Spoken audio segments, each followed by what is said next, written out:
Hi guys, welcome back to Northern Line Junction. This is a slightly different video today. Just in terms of, I'm not going to show the layout today. I haven't had chance to get up in the loft, to be honest, due to work commitments and basically being away on holiday and things like that. Now, I am going to start going back into the loft, but unfortunately I can't this weekend due to the better half wanting me to actually go up there and start getting Christmas decorations down and all that. But what I did think I should do was basically show you what I bought when I was at Warley last weekend. Now, I went to Warley last year. It was one of the first exhibitions I ever went to, and it was absolutely fantastic. And I had high expectations of going to Warley this year. And in my opinion, they were fulfilled. I thoroughly enjoyed it.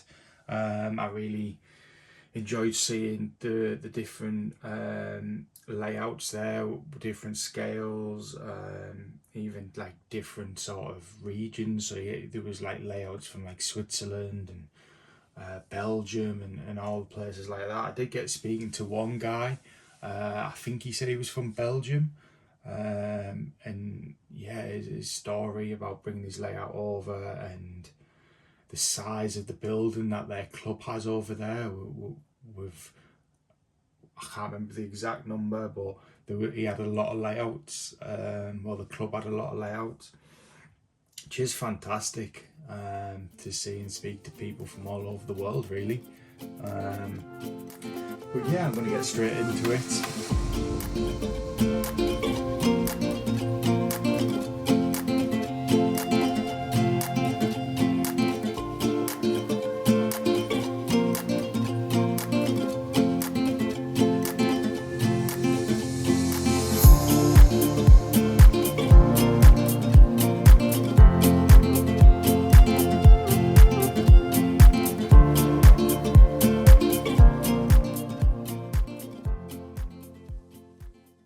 Now, sure, a lot of you do the same thing, but I sort of had a list of things that I wanted for my layout, and we're going to start off with West Hill Wagon Works. Now, a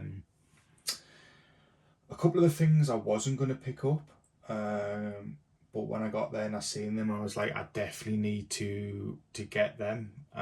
It'll save me in the long run of trying something else. So I'm going to try these and I'll do a review on these particular items later. So we'll kick it off with this. Now, this is a hard standing double road inspection pits. When I seen these, I was like, this is a bit of me. I was going to use the Scale Modern Scenery ones, the concrete hard standing kits anyway from Scale Modern Sceneries, which are fantastic. I'm not dissing them at all. It was just the fact that these ones come with the inspection pits as like one full thing. Now you do have to build these yourself, but looking into inside the pack, it really doesn't take that much. But I just thought that this was a fantastic thing to have. So I'm definitely going to give that a go and give you guys the honest opinion on that, as well as getting that one. I don't know if you remember in my previous video, I do have a single road that I'm going to put in on the layout. So I did decide to get a single road one as well.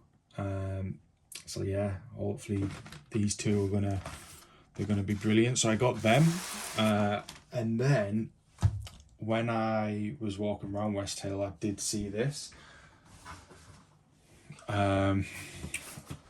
which is a load bank kit.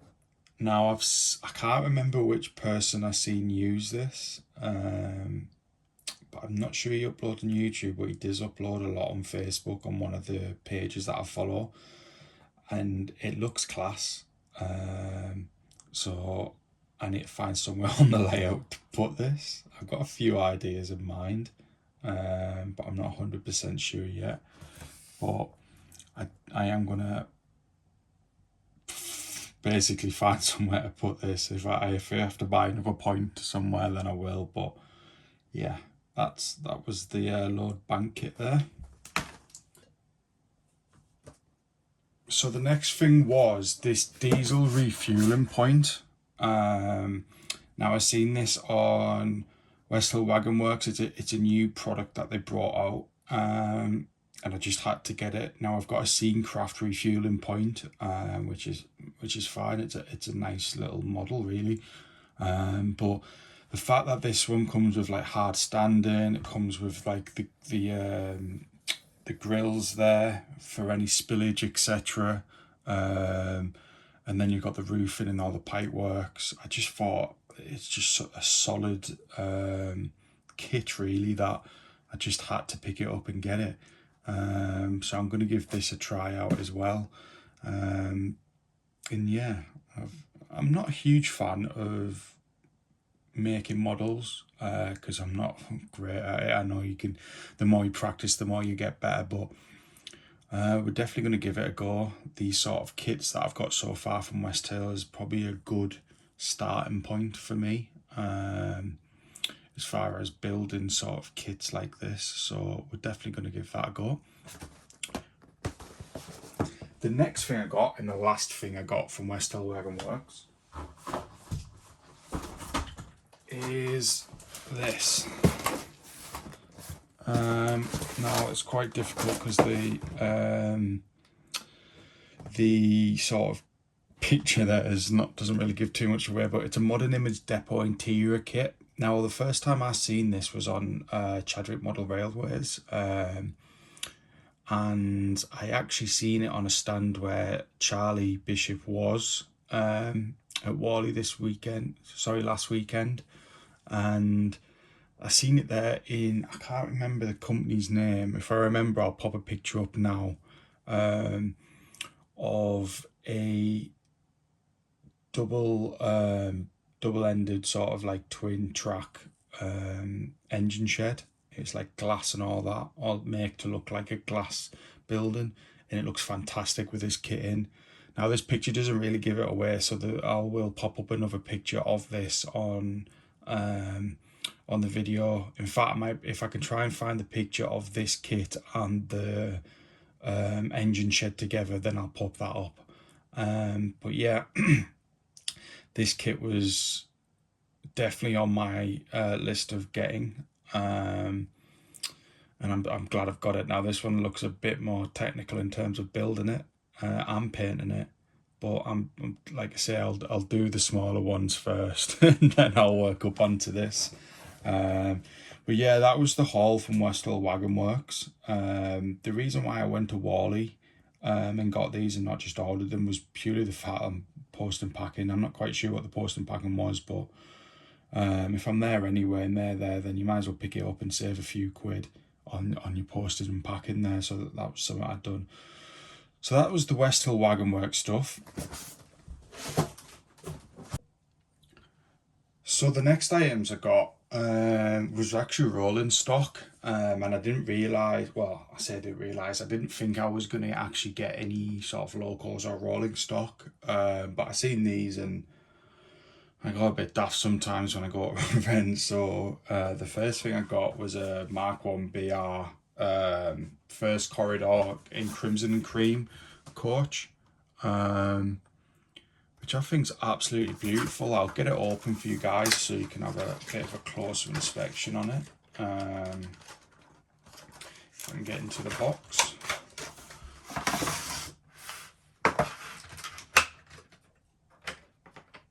I'm not sure if it's brand new or not. It doesn't seem to be any marks on it. But yeah, so a few of you guys might be thinking, why have you got that? Now I have got another layout called Kexby. I have posted on my Facebook. If you're not following me on Facebook, it will be an upcoming video on a future, I don't know, if in a future moment, I suppose. But basically the layout is something that I bought a few months ago, and it's going to be a heritage railway. And a few of you might be asking, well, what about Lakeside and Haverfordwest railway that I was building? Well, that's going to be basically, I'm going to be talking about that layout in the first episode of the Kexby video. The next item I got was actually from the Hornby magazine stand, and it's a BR brake tender, diesel brake tender. This is actually made by Dapple. I'll get this out. I seen these a while ago. I think they might have been at the last Warley. I thought they were quite cool, so I'll get this out. I don't know the actual ins and outs of them, but I think they were made to help braking on maybe large rolling stock trains. Not 100%. It looks cool, and I've seen photos of them. And yeah, this was about 35 quid, I think, which I didn't think was too bad, because I could have sworn they were 50. I might be wrong on that. But this was the last bit of rolling stock that I got. The other thing I got was sort of a weird one. Now, I had a couple of quid left. I think I had a £5 in my pocket, and I seen this and I thought, you know what, why not? And it's this. It's a little stand from National Railway Museum. I think Locomotion was selling these. It's a little bit, it's got a few little marks. I don't know if you can see there. I don't think you can because of the lighting, but you know what, it actually isn't too bad, you know, because it can sit on my desk, and I can put, it's got little grooves on, and I can sit a little Locco in it like that. And I thought, for a £5, you can't really fall off. Now, I did get one more item, and would I say impulse purchase? No, I won't. This is for the Heritage Line layout Kexby, and it'll go quite well with this. Now that's a little bit of what shall I say, tip or hint what it could be. So I'll just make some room here, put that back in there for now. I bought this, an Acura Scale BR Class 37, and this is the one with the fully front yellow ends. Now, I didn't get the sound version. Well, one reason I didn't get the sound version because there wasn't one in sound at the show that I could find anywhere, and the other reason was I don't have the extra 90-80 quid to spend to get the sound version right now. So when some money frees up, I will decide, or should I say, when some money frees up and then I decide to get the sound, then I'll buy the speaker in the decoder. But we'll get it out. Definitely have to get it out, I think. So I'll just get this out and then we'll come straight back to the video. So I've got the Locco out, and as you can see, it's absolutely beautiful. Honest to God, Acura Scale do such a good job with these Loccos. They're absolutely fantastic. And the fact that you can just sort of take the roof off, and you can then gain access to the decoder, and then this is where the speaker sits.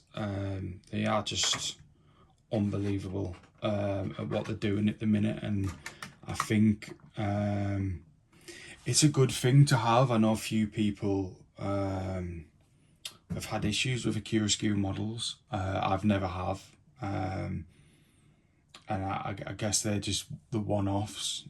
The amount of models they must make they're bound to have one imperfection. These things happen, unfortunately. But a Q scale, they're fantastic. This is my third or fourth model now. I've obviously got the DRS class 37, which is undergoing surgery at the minute. And then I've also got the class 92. Class 92? Yes, class 92, I think. It's sort of gone from my head. And then obviously this 37 as well. I also do have their nuclear fast wagons, which are a model that is fantastic. But look at the stuff that you get with it. So these are the numbers that you can sort of put on the front of the Locos here. Head codes maybe. I'm not too familiar. I don't have huge knowledge on stuff like this. But it even comes with, if you can see here, what each code meant, and where you would sort of find the Locco with this head code. So I think that's like fantastic. Like, I would have never thought to have done that. So for them to do that is great. You also come with a sheet for, if you did come with the sound fitted one, what all the functions do. Obviously when I fit a near-shoe decoder in this later down the line, I'll be able to use these. But yeah, even stuff like buffer up and stuff like that, it's just fantastic. You also get your bits there, your bits to go on the front there, like your snow plows and your pipe works and stuff like that. So that's always nice to see. I'm definitely going to be putting them on. Whether or not I put them on both ends or not, I don't know, because I have been toying with the idea of using like the little hooks that go on the front instead of like your typical tension lock couplings, for that added realism. So I don't know yet. You also get, I think they're grills as well, whether or not the spare grills or are the grills to go over the front of this, I'm not sure. I'll have to look into that. But overall, that is everything. I did go a bit wild. I did spend a little bit of money, I must admit, but it's one of these events that I do save up for throughout the year, because it's just such a good event, and there's so many bargains out there to be had if you can find them. It's one of the only main shows that I go to, albeit I do want to do Scotland in February, I think it is. One of the club members, members from my local club has a layout there. Although I'm not helping this year, next year, I am going to probably pop down and visit them and also see the show myself. London is another one that I'd love to do, but you know, it's quite expensive for me because I live in the northeast of England, so they're quite a distance down for me, whether it's fuel with a car or train tickets, etc. It does quite get expensive. But no, Warley overall was fantastic. I was absolutely goosed by the end of it, because we had a good 3-hour drive down, so we set off at like 5:30, 6 o'clock, and then all the walking and talking to people, and then sort of driving home as well. It was a long day, but well worth it. Me and James, who I went down with, we both loved it. It's sort of crazy to see some of the videos that have been brought out on it, because some of the layouts that are on the videos that I didn't even see, that just goes to show how big the event is. And props to the Warley Model Railway Club for organising it, because they do such a solid job. But yeah, it was a great event. If any of you guys were at the event, and you bought something or anything like that, please do put them down in the comments below, because I do like to read and speak to you guys, and just let me know what you thought of Warley. Did you have any issues with it, anything like that? I can't think of anything that I would say was bad. I mean, the only thing, the one thing that I wasn't happy with is the fact that I couldn't get a Coke Zero in the main hall. Everywhere was selling Pepsi. So yeah, and the fact that I didn't get a chance to speak to Richard at a curious scale, that was a bit of a shame. But I'm sure at the next event, I'm sure I'll be able to speak to him then. So I do quite speak to him quite a lot online. He sort of edges me on and gives me tips, etc. But yeah, I didn't get to speak to him because he's famous, and every time I went to go around and see him, he was either busy speaking to someone, and I'm not the sort of person to sort of like put in and sort of get in there and start talking. I don't know, just not that way inclined, I guess. But I'm sure I'll see him at whenever the next event is, whether it's Scotland or etc. But yeah, that's it, guys. I hope you enjoyed the video. It was more just to get a video out for you guys, just to show that I'm still here. And the next video will be back on Northern Line TMD. I've set a goal to get all the track finished and points and electrics down before Christmas. So fingers crossed I can get that smashed out before Christmas and we can finally get trains running on the layout. And then as for Kexby, I'm going to have a video for you guys before Christmas as well. So yeah, a couple of videos coming up in December. I hope you like them. Give it a thumbs up if you like the video. If you didn't like the video, don't give it a thumbs down. Nah, you do whatever you need to do. Comment, get involved with other people commenting, and yeah, I just want to build this community up. All positivity here, no negativity. And if you are new and you liked it, please do subscribe. I'm sure it's something crazy, like 80% of you guys watching aren't subscribed. Now if you've got a YouTube channel, please do. It does sort of help me, not so much because I don't make any money from this, because I'm such a small account, but it sort of spurs me on to make more videos for you guys if I see the subscriber count go up. Maybe one day I might make a couple of quid to go towards ballast or anything like that, which would be great.